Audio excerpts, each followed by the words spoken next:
reporting on the games you love by people who love to game. The MMO Reporter Network.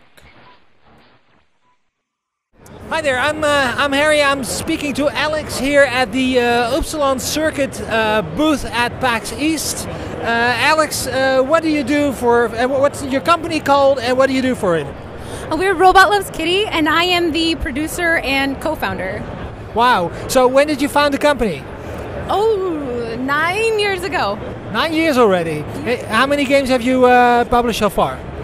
This is, Upsilon Circuit is our third large release. We've made some like game jam games and little awesome things. Yeah. Okay. Is this a game jam idea? No, this actually came about from watching other people live stream games that we've made in the past. It was an inspiration there. Okay, so what is for anybody who hasn't heard of the game yet? We're gonna change that. But what is this? What is Upsilon Circuit? It is part game show, part live action RPG. But when you die, you're dead forever. You never get to play again. Like ever? Ever.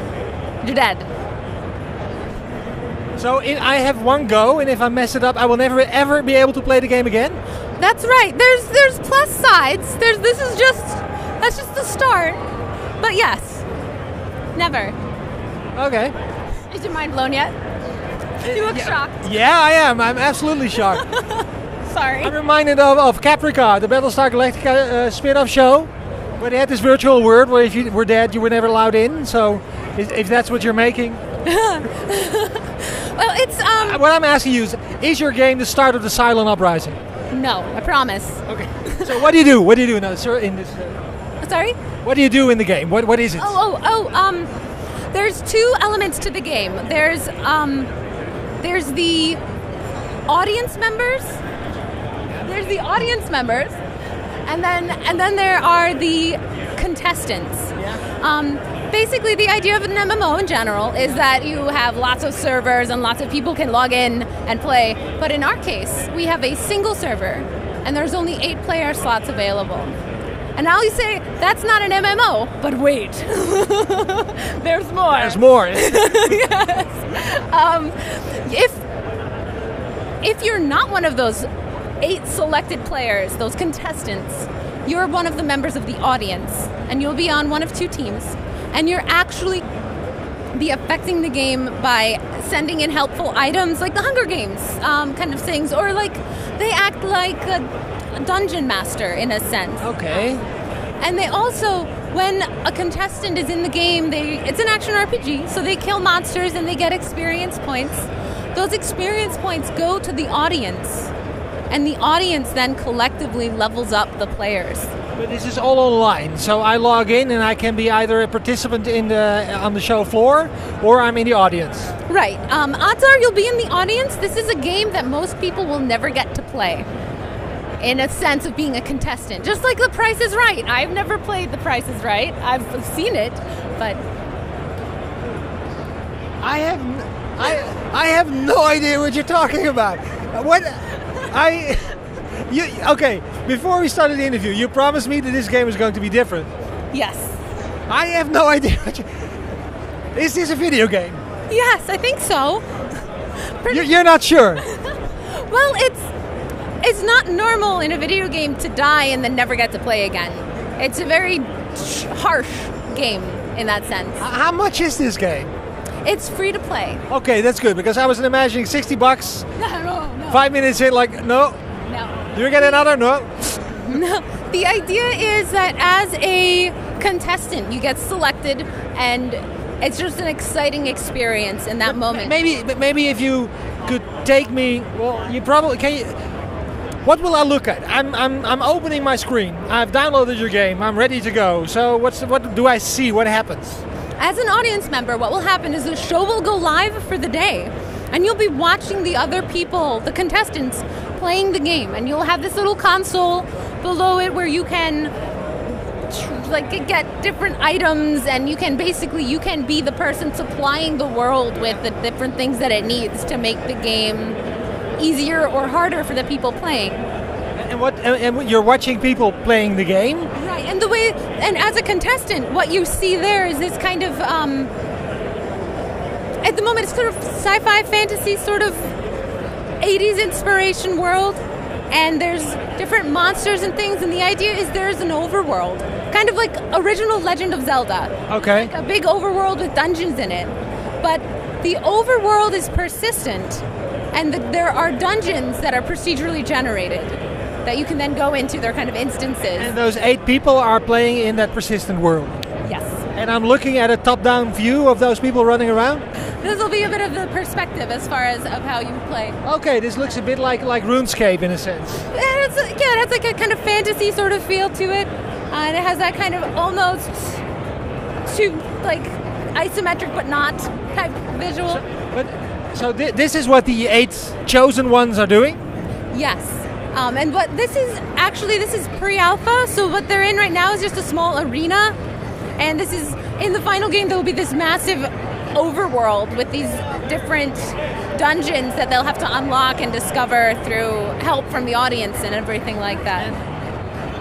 I want to be the hero, obviously. In this game, you have more likelihood of being a real hero than in any other game. And like in World of Warcraft, I've loved the game, I've played many. I'm not knocking it, I'm not. But in World of Warcraft, you go through and you do these quests and you save these things and you do these things and you can make another character and do the same things again. You're not actually doing anything special. No, that's true. And in Upsilon Circuit, if you kill a boss, you are the boss killer. That boss is dead and you are victorious. That was your moment of triumph. So the actual NPCs are permadeath as well? Everything in the world that happens is persistent.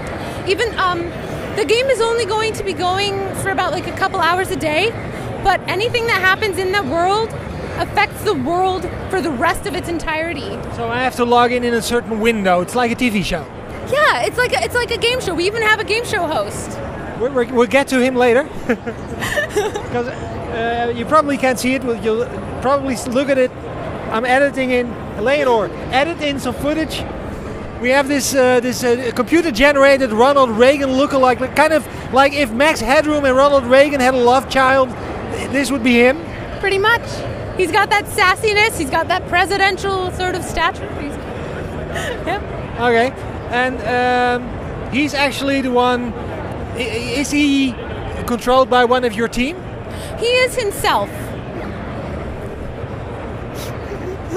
I think they want to keep this mysterious in a way. Yes, a little bit. Okay. Well, this completely self-aware, computer-generated intelligence is controlling the game. Sure. And he's commenting on the events, and he acts as a persistent personality throughout the game, partially because we know that not everybody wants to be a live streamer and to have that kind of pressure of entertaining people. So he's there to kind of interact and have fun and pick on people and make things difficult and just kind of help make sense of the world sometimes as well. So the only way you can actually die is when you're one of the heroes, but not when you're in the audience. As the audience members, you're safe. And as a hero, you start out as an audience member and you get selected. And then when you die, you return to the audience. So you don't get kicked out completely. You can still help your team win and you can do all kinds of things. But you'll never be the hero again, ever. Never. But what you did do had an effect. You made a real difference. Whatever actions you did, whatever discoveries you made are yours. That sounds like it really sounds like almost an 80s TV show fantasy. It's like one of those things in a bad TV movie that this is the thing they would, Yeah, it's kind of crazy. I will openly say that. We're pretty nuts. So, I live in Europe. You are obviously a US studio. Will you have iterations of this in different time zones, or are you just going to launch in the US, worldwide? How about the people who don't speak English? How are you going to deal with that? So one of the things that we have is we do have a limitation of language because the story is evolving as the game goes. So we can't have multiple iterations of it without it being an inconsistency for other people tuning in. So instead we'll have we're going to have a lot of different community interaction, and there's going to be a bit of a we'll have reruns, sort of, so you can keep track of what's actually happening.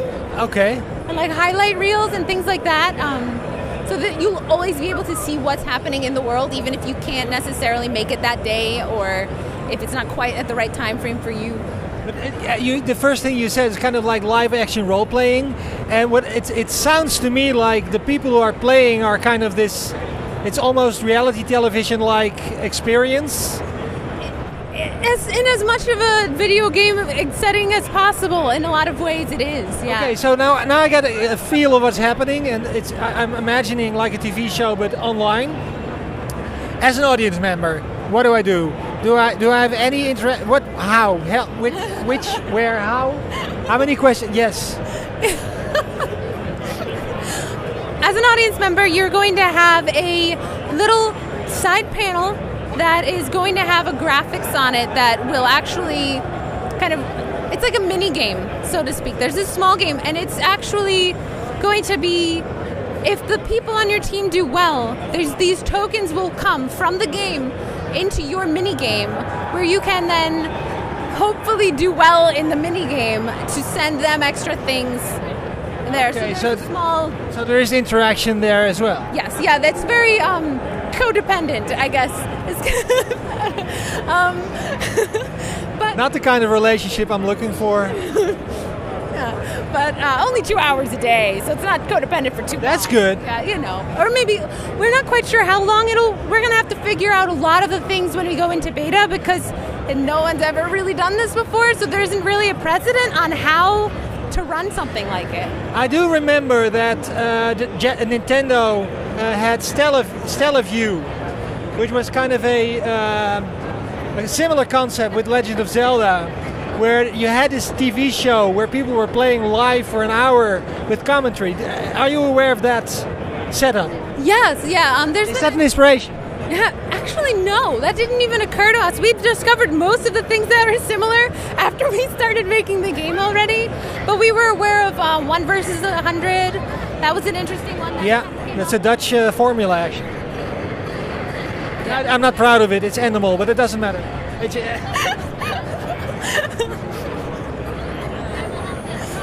Anyway. Way to kill the conversation, Hary. No, but yeah, there are similar concepts in TV shows, and the Japanese one was a freaky one because you needed a special satellite setup for it. Yeah. So, final question. How are you going to monetize this? Trolls. Sorry? Trolls. The trolls? Trolls. Internet trolls are going to... You're going to harness the evil power of internet trolls? Yes. Not exclusively, but that's kind of the direction we're going towards. Because as an audience member, you can put things into the game, and you earn the currency to do that by watching and by interacting with this minigame. But there's also going to be more expensive things that are more evil that you can do, that you can then purchase currency for. And to hinder other players. Right, because if your best friend gets to play as a contestant, do you want them to win? No. No! You want to crush them, and you want to be partially responsible. Unless my friends are watching in case, yes! No, so a lot of it is going to be, it has to be free to play, because by its own nature, who's going to want to buy a game that they might never get to play again or at all in that contestant stage? And so we're doing kind of microtransactions, but I'm very much against the idea of having to pay to have fun. So there's no way I can pay a ticket to be one of the contestants. That's all randomized. I could see us maybe auctioning one off for charity or sure, something, okay, but that's different. But yeah, that's not something you should. It's not your business model. No. We like to be nice even though we're evil and trying to kill people forever. So words to live by. Okay, that's Upsilon Circuit, the game show, computer virtual game show host thing. It's a genre name I just made up. I love it. That's what we're going with. Alex, thank you so much for your time, and I'm desperately looking forward to seeing the game I might never play. Yeah, well, good. Thank you for taking the time to talk to me. It was nice. Thank you. Guys, thanks. I'm confused.